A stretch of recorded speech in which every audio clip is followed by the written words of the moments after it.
Now let us listen to chapter number 1, The Fun They Had, written by Isaac Asimov, from page number 5 to 14. Before you read, the story we shall read is set in the future, when books and schools, as we now know them, will perhaps not exist. How will children study then? The diagram says the schools of the future would aid learning through computers, virtual classrooms, moving e-text, and a robotic teacher. In pairs, discuss 3 things that you like best about your school and 3 things about your school that you would like to change. Write them down. Have you ever read words on a television or computer screen? Can you imagine a time when all books will be on computers and there will be no books printed on paper? Would you like such books better?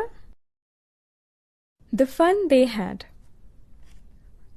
Paragraph 1. Margie even wrote about it that night in her diary.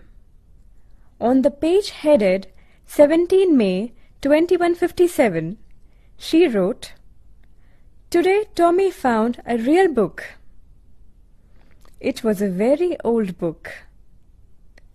Margie's grandfather once said that when he was a little boy, his grandfather had told him that there was a time when all stories were printed on paper.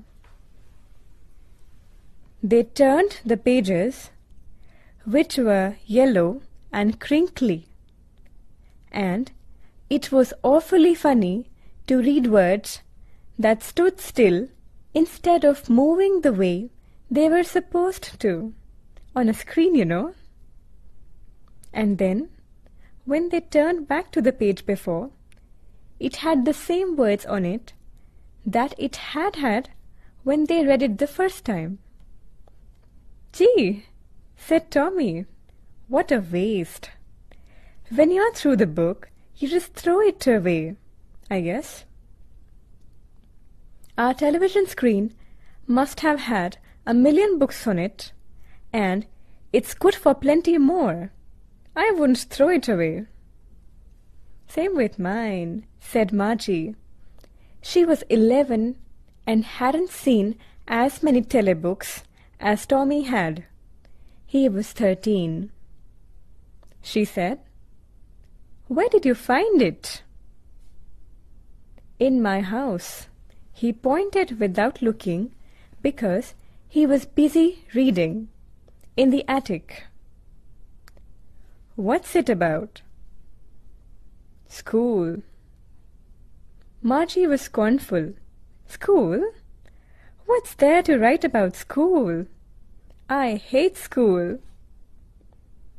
Margie always hated school, but now she hated it more than ever. The mechanical teacher had been giving her test after test in geography, and she had been doing worse and worse until her mother had shaken her head sorrowfully and sent for the county inspector.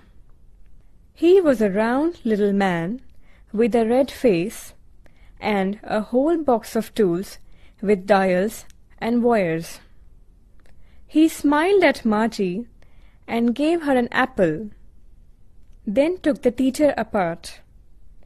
Margie had hoped he wouldn't know how to put it together again, but he knew how all right, and after an hour or so, there it was again, large and black and ugly, with a big screen on which all the lessons were shown and the questions were asked. That wasn't so bad. The part Margie hated most was the slot where she had to put homework and test papers. She always had to write them out in a punch code they made her learn when she was 6 years old. And the mechanical teacher calculated the marks in no time. The inspector had smiled after he was finished and patted Margie's head. He said to her mother, "It's not the little girl's fault, Mrs. Jones. I think the geography sector was geared a little too quick. Those things happen sometimes. I have slowed it up to an average 10-year level. Actually, the overall pattern of her progress is quite satisfactory." And he patted Margie's head again. Margie was disappointed.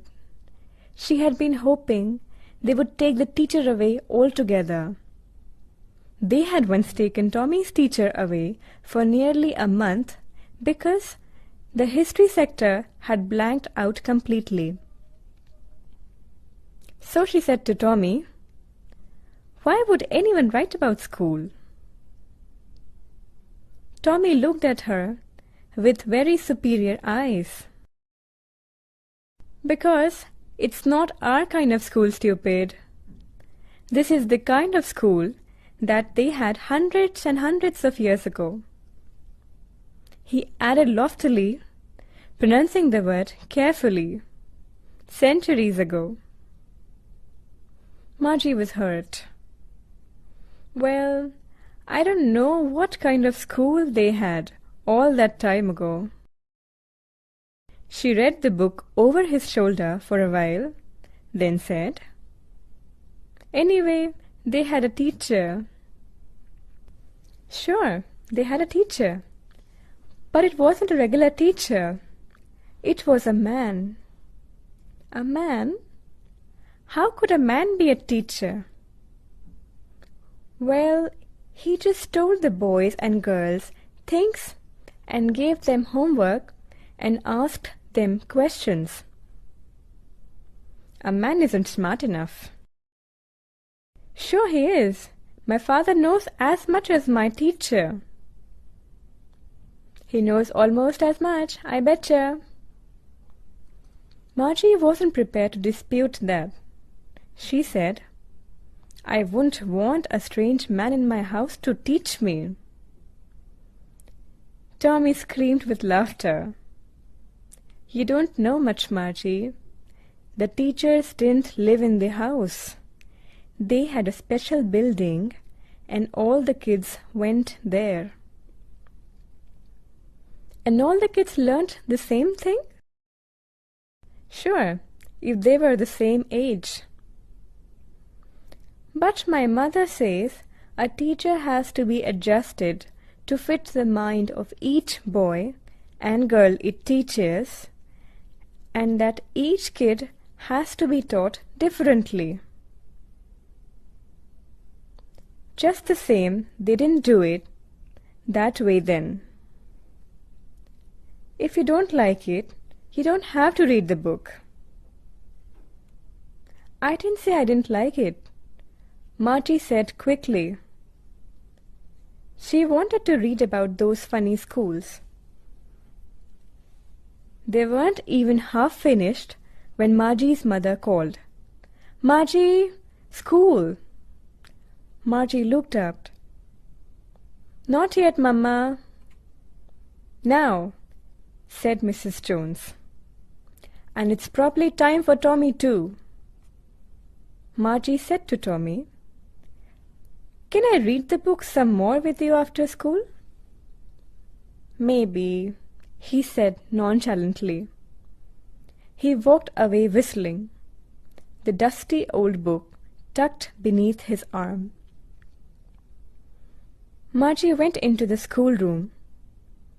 It was right next to her bedroom, and the mechanical teacher was on and waiting for her. It was always on at the same time every day except Saturday and Sunday, because her mother said little girls learned better if they learned at regular hours. The screen was lit up and it said, "Today's arithmetic lesson is on the addition of proper fractions. Please insert yesterday's homework in the proper slot."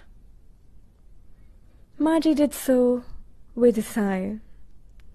She was thinking about the old schools they had when her grandfather's grandfather was a little boy.